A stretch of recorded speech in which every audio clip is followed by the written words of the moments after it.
président malien par intérim Dioncounda Traoré a remercié récemment son homologue François Hollande pour l'intervention militaire de la France au Mali. Dioncounda Traoré a également exprimé sa reconnaissance aux pays mobilisés dans l'offensive contre les islamistes du Nord Mali. Le geste est symbolique, mais le président malien par intérim y tenait. Dioncounda Traoré voulait saluer en personne les militaires français stationnés sur l'aéroport de Bamako.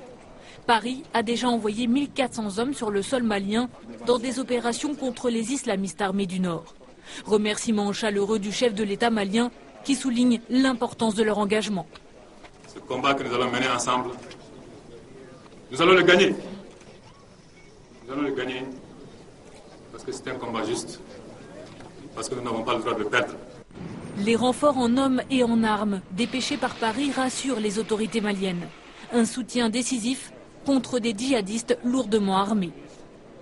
Au vu de tous les équipements qui sont présents et qui sont appelés à augmenter chaque jour, je pense que l'espoir est permis.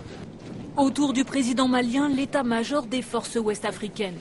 Le général Bakayoko coordonne les 3300 soldats qui doivent arriver de toute la sous-région. Nous sommes tous habitués, on est préparés pour, on sait le faire. Okay?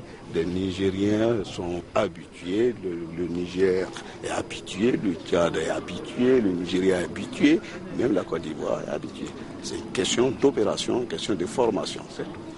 La formation des troupes africaines, l'Europe doit y contribuer d'urgence, a martelé Alassane Ouattara en Allemagne. En tant que président en exercice de la CEDEAO, il appelle toute l'Union européenne à aider le Mali.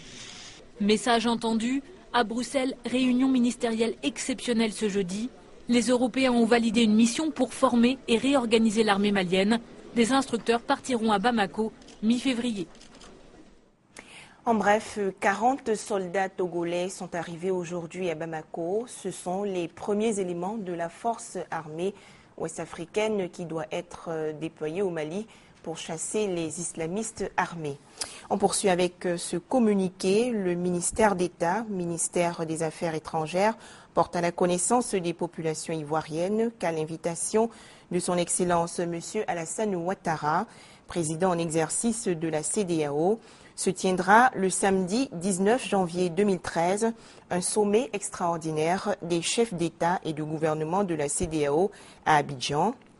En prélude à ce sommet, une session extraordinaire du Conseil de médiation et de sécurité au niveau ministériel des États membres de la CEDEAO est prévue le 18 janvier 2013. Au cours de ces rencontres, les hauts dirigeants de la CEDEAO traiteront essentiellement des questions de sécurité, notamment les derniers développements de la crise malienne et de la Guinée-Bissau.